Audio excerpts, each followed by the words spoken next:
नमस्कार मित्रमंडळी, कसे आहात? पावसाळ्याची मजा घेताय ना सगळे? मी पण घेतोय. आपल्या प्रवासामधला पुढचा टप्पा सुरू केला आहे. मागच्या व्हिडिओमध्ये आपण पालीपर्यंतचा प्रवास केला होता, हातखंबा ते पाली. आता आपण पालीतनं पुढे चाललोय, लांजापर्यंत आपण जाणार आहोत. आणि पालीचा पूल आता सुरू झालेला आहे, दोन्ही बाजू चालू झाल्या आहेत. आता पाली गावातनं कोणाला जाण्याची गरज पडणार नाही. ज्यांना फक्त कोल्हापूरला जायचं आहे त्यांना फक्त खाली सर्व्हिस रोड आहे, तिथून गावातनंच पुढे जायचं. आणि पुढचा आपला जो पालीचा रस्ता आहे, म्हणजे पाली ते पुढे लांजा, तर ह्या रस्त्यावरती आपल्याला तसं आता फार काम नाही आहे. घाटातलं वगैरे थोडं किरकोळ काम राहिलं होतं, तर ती कामं आता बघूया आपण काय काय झाली तिकडे. पण अदरवाईज आता फार अशी काही कामं राहिलेली नाही आहेत. समोर पोलिसांची व्हॅन दिसते, ज्याच्यामध्ये स्पीड सेन्सिंग गन आहे. तर ती कुठेतरी उभी करून स्पीड चेक करतात आणि चलन ऑटोमॅटिक जनरेट होऊन तुम्हाला पोचतं. साभार परत तुमच्यापर्यंत पोचवलं जातं. त्यामुळे स्पीडवरती कंट्रोल ठेवा. उगाच धो स्पीडनी जाण्याचा प्रयत्न करू नका. आणि तो मी पहिल्यापासूनच सांगतो की स्पीड ठेवू नका म्हणून. सावकाश जावा, आणि शेवटी आपला जीव महत्त्वाचा आहे. असो, ते वळून परत पाठी गेले. काही लोकांना हा त्रास वाटतो, कटकट वाटते, पण माझं मी मत सांगेन की अशा गोष्टी पाहिजेत. कारण त्याशिवाय लोकांवरती एक प्रकारे ज्याला आपण लगाम म्हणतो तो राहत नाही.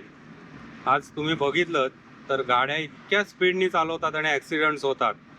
आत्ता 2 दिवसापूर्वीची गोष्ट आहे, लांजालाच मोठा ॲक्सिडेंट झाला आहे. क्रेटा गाडी साईडला उभ्या असलेल्या ट्रकला पाटणं जाऊन आपटली. 4 जण त्याच्यामध्ये मृत्यू पावलेत. आणि हे ओव्हर स्पीडशिवाय असं एवढं होऊ शकत नाही. त्या गाडीच्या मध्ये 2 तुकडे झालेत, हे खाली चॅसीचे 2 तुकडे झालेत. तिथं केवढ्या स्पीडला असेल ते बघा. त्याच्यामुळे लोक ऐकत नाहीत, मग त्यांच्यावरती वचक ठेवायला हे सगळं करावं लागतं, त्याला इलाज नाही. अनेकदा असं पण होतं, निष्पाप ज्याला गाडीवरनं साईडने अगदी व्यवस्थित चाललाय, स्लो चाललाय, त्याला कोणतरी येऊन इतक्या स्पीडनी ठोकतो, तो मरतो. खरं बघायला गेलं त्याची चूक काय असते? काही नाही. त्याच्यामुळे या गोष्टी असणं गरजेचं आहे.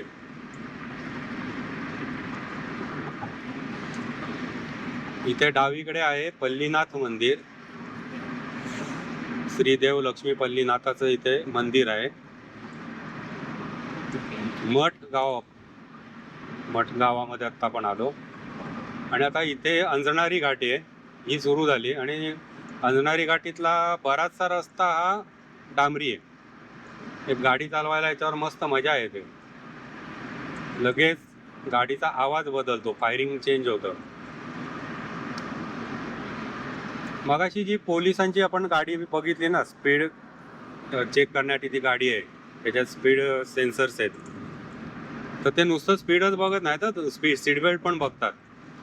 विदाऊट सीट बेल्ट असेल तरी सुद्धा लगेच त्यातनं चलन तयार होतं.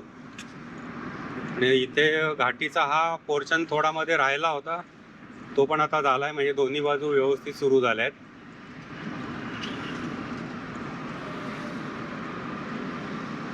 फक्त इथे सुद्धा थोडेसे वेडेवाकडे वळणं आहेत, वेडीवाकडी, त्यामुळे गाड्या जरा सावकाश चालवा. आपली लेन सोडून गाडी वळताना बाहेर जात नाही ना बघा. तुमच्या लेनमध्ये जर गाडी वळते याचा अर्थ तुम्ही प्रॉपर कंट्रोल करताय गाडीला. हे बघा, ही आमची सिक्युरिटी सिस्टीम. जोरात गाड्या जाऊ नयेत याच्यासाठी, पण ते तेवढ्या पुरती. इथे पुन्हा उतार लागला की तो स्पीडमध्ये जातोच खाली. त्या ज्या मोठ्या गाड्या आहेत त्यांना प्रॉब्लेम असतो, त्यांना कंट्रोल नाही होत स्पीडमध्ये असतील तर. अचानक थांबू पण शकत नाही ते मध्ये. पण अंजनारी घाटीचं आता सगळं काम झालं असं म्हणायला हरकत नाही. पुढे पुलाच्या इथे बघूया, कारण पुलाचं काम एकच झालेलं होतं, एक साईड, दुसरी साईड नव्हती झालेली. तिथे आता काय केलंय बघू आपण.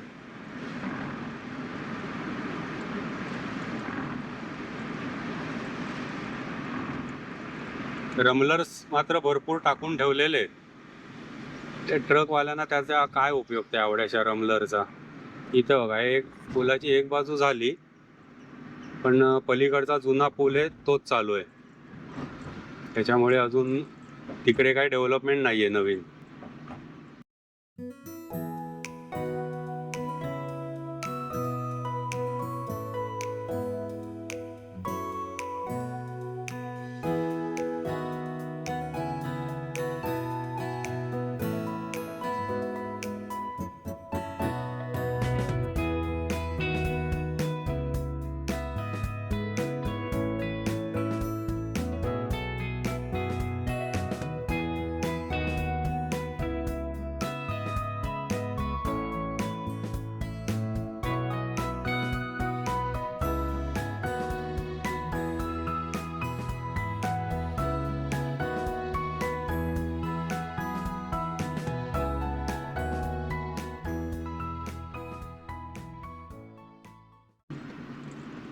आणि इथे एका व्हिडिओमध्ये मी टाकलं होतं, रस्ता कट करून सोडून दिला होता आणि गोव्याकडून मुंबईला जाणाऱ्या गाड्या त्या कट झालेल्या पोर्शनवर जोरात आपटत होत्या.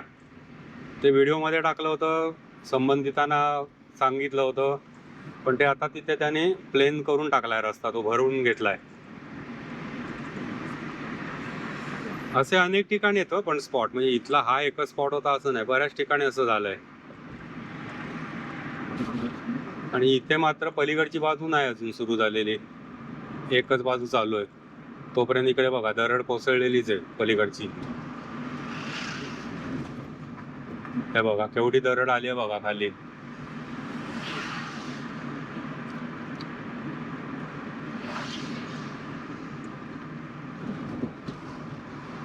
त्यामुळे पलीकडचा एरिया आहे तो परत बंद करून टाकलेला आहे, कारण तो चालू होता, दरडी कोसळल्यामुळे बंद केलाय. टायरचा वास आला बघा, टायर जळतोय त्याचा.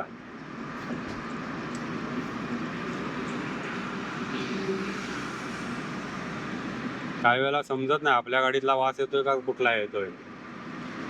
माझं तर होतं बऱ्याच वेळेला असं.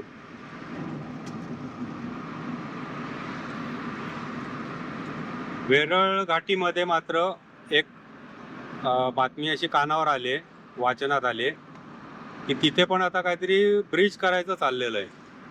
कारण ती घाटी सगळी बनवून जी आता ठेवली ही खूप डेंजरस करून ठेवली.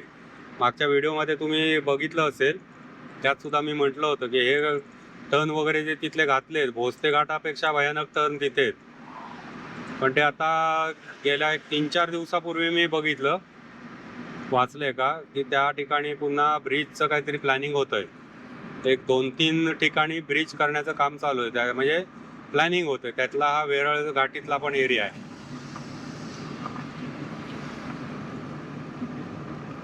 इथे बघा रस्त्यामध्येच खराब आहे थोडासा. त्यामुळे वेरळ घाटीमध्ये आत्ता जाताना आहे तशीच वळणं पास करतच आपल्याला जायचंय. अगदी सुरुवातीला मला असा एक अंदाज होता की वेरळ घाटी जिथे सुरू होते त्याच्या उजव्या हाताने रस्ता वर जायचा आहे, कारण त्या उजव्या हाताला असं थोडं काम दिसत होतं रस्त्याचं. पण ते तिकडे काहीच नाही झालं, आहे तोच रस्ता त्याने डोंगर फोडून रुंद केला, तर ती वळणं शार्प आहे ती तशीच राहिली. पण आता माझ्या वाचनात आलंय की ती उजवी जी बाजू आहे तिथनंच असा ब्रिज खाली उतरवायचा आहे. आता काय त्याचं होतंय बघायचं, समजेल नंतर. आता वेरळ घाटी जवळ पण आलोय, वेरळ गाव, गावातनं आता आपण पुढे चाललो.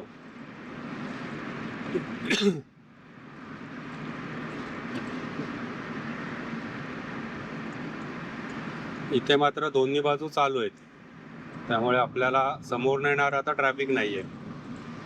आता इथे मी तुम्हाला दाखवतो, साधारण हा जो ट्रक चाललाय या दिशेत सरळ जायचं आणि तिकडनं उजव्या बाजूनी वर यायचं, असा मला वाटत होतं की ते असा काहीतरी त्यांचा प्लॅन आहे.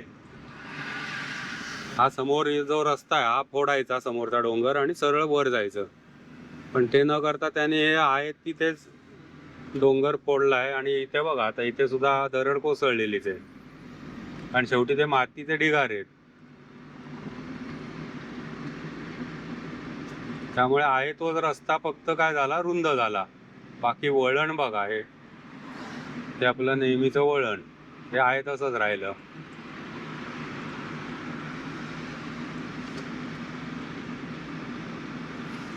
आणि इथे ट्रकचे ऍक्सिडेंट झालेत. खाली येताना मला वाटतं 1-2 ट्रक काहीतरी पलटी झाले. आणि हा उतार भयानक आहे पलीकडे. आपला जुना रस्ता तिकडनं वरनं होता. माझा अंदाज होता की जुना जो आपला पहिला रस्ता होता आहे, जे वर सिमेंटचे ठेवलेले ब्लॉक्स, तिथनं आपला रस्ता ऍक्च्युली पहिला. तर मला असं वाटत होतं की त्याच्या पलीकडनं रस्ता म्हणजे डोंगर आहे, तो छोटा डोंगर फोडून स्टेप बाय स्टेप तो असा तिकडनंच उतरवून खाली नेतील. हा बघा, इथनं वरून आपला पहिला रस्ता येतो. पण माझा पहिल्यांदा ते तसं वाटत होतं की तिकडनंच रस्ता जाईल म्हणून. तो आहे तोच रस्ता त्याने डोंगर वगैरे फोडून रुंद केला, त्यामुळे वळणं मात्र आहे तशीच राहिली.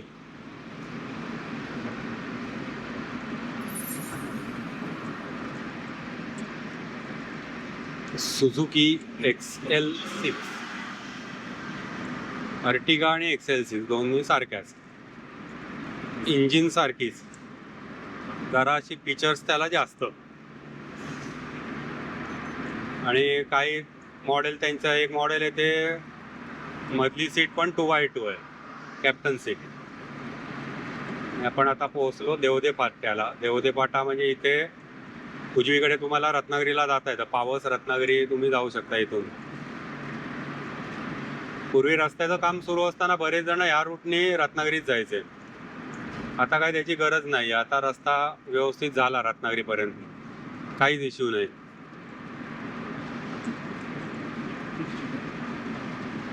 आता साधारण मी सांगतो, माझ्या घरातनं मी 11:15ला निघालो, आता वाजलेत 1:25 झालेत. मी मध्ये पालीला थांबलो थोडा. असं सगळं जर धरलं आपण तर रत्नागिरी ते लांजा 1 तासात आता तुम्ही व्यवस्थित येऊ शकता आरामात. म्हणजे उगाच सुसाट स्पीडनी वगैरे नाही, तासाभरात तुम्ही पोहोचू शकता नॉनस्टॉप आलात जर तर. मी जरा थांबत आलो.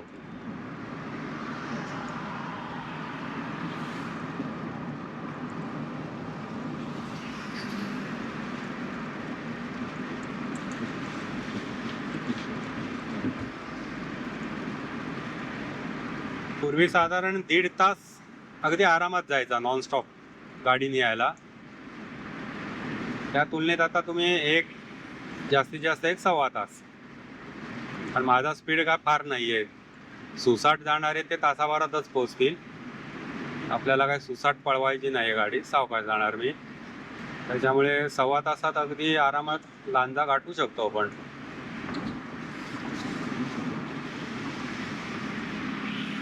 इथे सुद्धा मस्त सगळा निसर्ग बघा कसा दिसतोय, खुललेला निसर्ग, नटलेला. असे रस्ते असले की ट्रॅव्हल करायला पण मस्त वाटतं, फिरायला. Saint ॲने Vidya Niketan ICSE school. हल्ली लांजातले बरेचसे विद्यार्थी या शाळेमध्ये ऍडमिशन घेतात.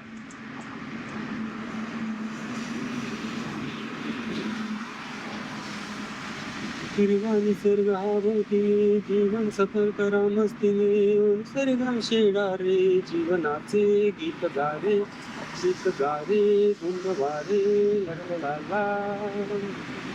हिरवा निसर्ग आवडीने, जीवन सफर करा मस्तीने, निसर्गम शेडा रे, जीवनाचे गीत गारे, गीत गारे, धुंद वारे, लडलडाला.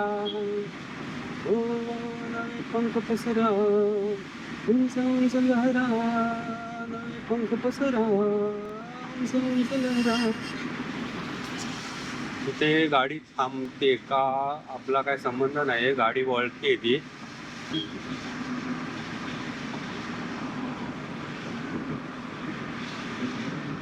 आणि तसं जर आता बघायला गेलं ना, प्रवासामध्ये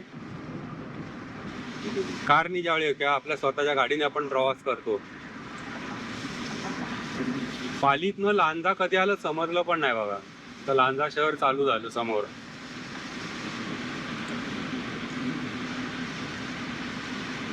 पूर्वी बसमधनं जायचो ना, त्यावेळेला मी कधी आता लांजा येतोय, लांजा बस स्टँड कधी येतोय असं बसमधनं व्हायचं. कारण का बाहेर एकतर बसचा स्पीड कमी आणि त्यात बाहेर असं काय फार बघायला मिळायचं नाही. इथे आता कसं फ्रंट सीटवर बसून सगळं बघायला मिळतं. इथे पुलाचं काम मात्र अजून व्हायचंय, त्याच्यामुळे आपल्याला सर्व्हिस रोडने जायला लागणार आहे. आणि सर्व्हिस रोडची अवस्था आता मी तुम्हाला दाखवेनच काय झाली असेल ती, पण पुलाचं काम चालू आहे. आणि एक बाजू तर इकडची अजून काहीच नाहीये. तिकडची एक साईड सुरू केल्यानंतर मग कदाचित इकडचा पुढचा भराव वगैरे होईल. पण हा सर्व्हिस रोड आता आपला जो आहे त्याची अवस्था बघूया कशी आहे ती.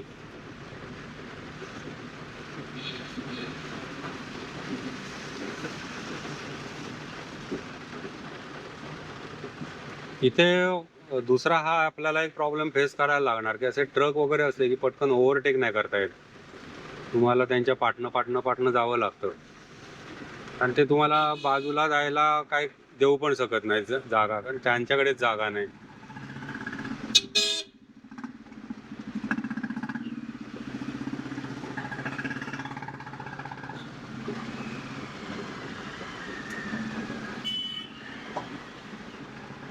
आणि सर्व्हिस रोडची कंडिशन मात्र खराब आहे. खड्डे झालेले आहेत भरपूर.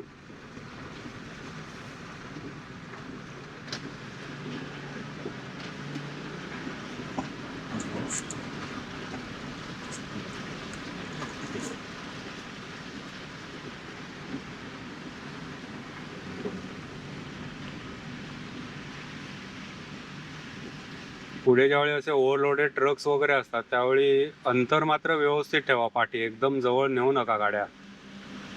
कारण काही वेळेला कसं ते चढात समजा थांबले ना, पटकन अर्जंटाना थांबायला लागलं तर पुन्हा गाडी उठवताना काही वेळेला थोडे ते मागे सरकतात.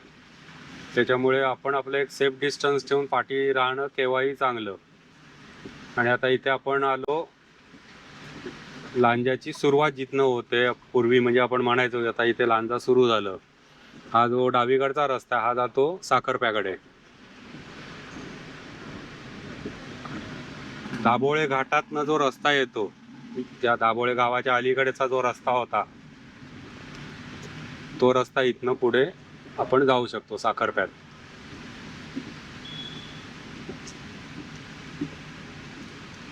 आणि पुलाचं काम तसं बऱ्यापैकी झालेलं दिसतं इथे तरी. अर्थात वरती काय झालंय ते काय आपण बघू शकत नाही. आणि आता पाऊस आहे त्याच्यामुळे ड्रोन पण उडवू शकत नाही इथे.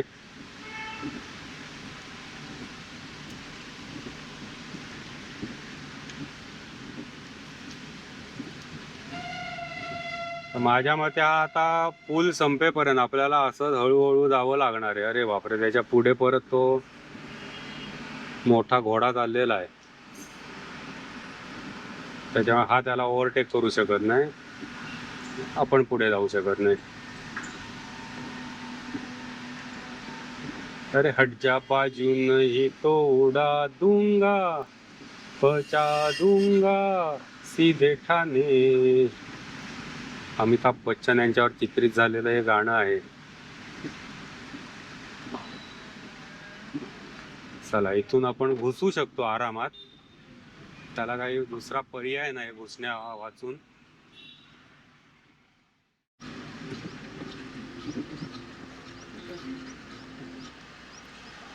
डाव्या हाताला गाडी बघा, त्याची अवस्था बघा काय झाली.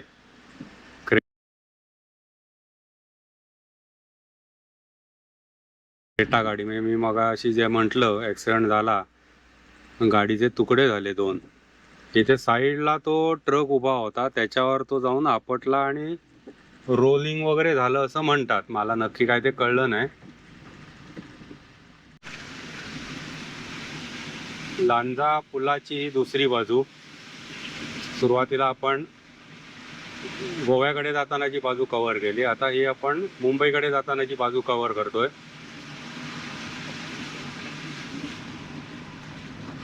पूर्ण हे वॉल वगैरे उभी करून झालेली आहे, वरती भराव घालून झालाय, रस्त्याचं काम सुरू झालंय वरनं. फक्त आता जरा पाऊस आहे त्याच्यामुळे आपण ड्रोन शॉट्स कुठेच घेऊ शकलो नाही.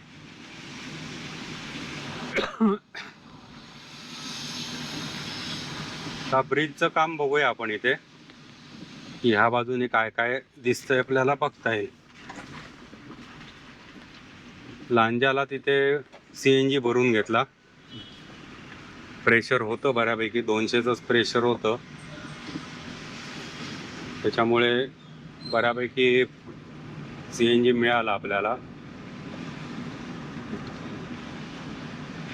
इथे सगळ्यात जास्त जे ह्या रूटवरचे ब्रिज रखडले होते त्यापैकी हा एक ब्रिज आहे आणि चिपळूणचा आता एक ब्रिज आहे. बाकी पालीचा झाला, त्याच्यानंतर संगमेश्वरचा पूल सुरू झाला. हे 2 पूल मात्र अजून रखडले. आणि पुढे नागोठणे वगैरे तो एरिया जो आहे, मी काय तिकडे गेलेलो नाही कधी, तर तिथे सुद्धा भरपूर काम रखडलं असं सगळं सांगितलं जातं. आता हे डायव्हर्जनचा बोर्ड बघा कसा लिहिला आहे तो, पुण्याची चावडीने येड्याचे बाजार म्हणतात तसं. बाण दाखवलाय डावीकडे.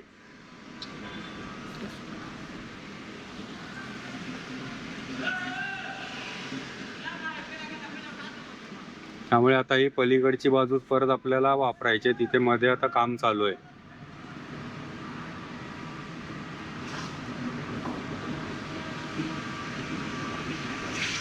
इथून परत डायव्हर्जन आहे, हा मधला पॅच आहे, तिथे वरती काहीतरी काम चालू आहे पुलावर.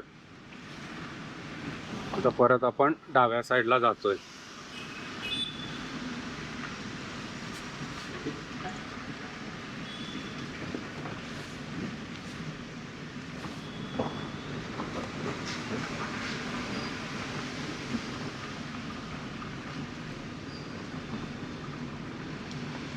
ड्रोन उडवता आला असता तर वरचं काम आपल्याला बघता आलं असतं काय झालंय ते, पण आता पाऊस असल्यामुळे तसं नाही मी उडवू शकत ड्रोन. पण एकंदरीत बऱ्यापैकी झालेलं असावं काम असा अंदाज आहे. आणि 2 बाजूला जिथे पूल उतरतो आपला तिथे भराव वगैरे घालून वरची रस्त्याची कामं आता सुरू आहेत, त्याच्यामुळे लवकरच हा ब्रिज सुद्धा वाहतुकीस खुला होईल अशी आशा बाळगायला हरकत नाहीये.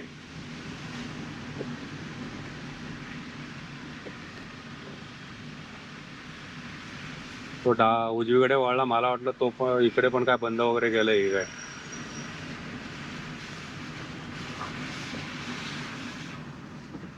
फक्त इथे तुम्हाला ओव्हरटेक वगैरे करायला काय स्कोप नाही.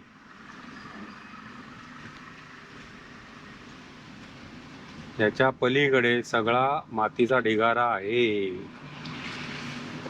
आणि आता काही जे मी व्हिडिओ बघतो ना, सगळं हे भिंत फोडून माती बाहेर आलेल्या वगैरे. परवा एक व्हिडिओ आलाय, त्या पुलाचं अजून उद्घाटन पण नाही झालेलं आहे, त्याच्यामुळे गाड्या चालवताना जरा सावकाश बघून सांभाळून चालवा.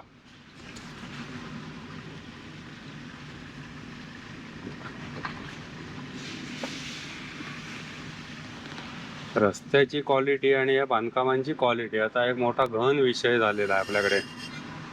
बोललं की काही जणांना राग येतो, पण खराब क्वालिटी आहे हे मान्य करा, आणि त्याला कारणीभूत कोण याचा पण जरा खुलासा कोणी केला तर बरं होईल.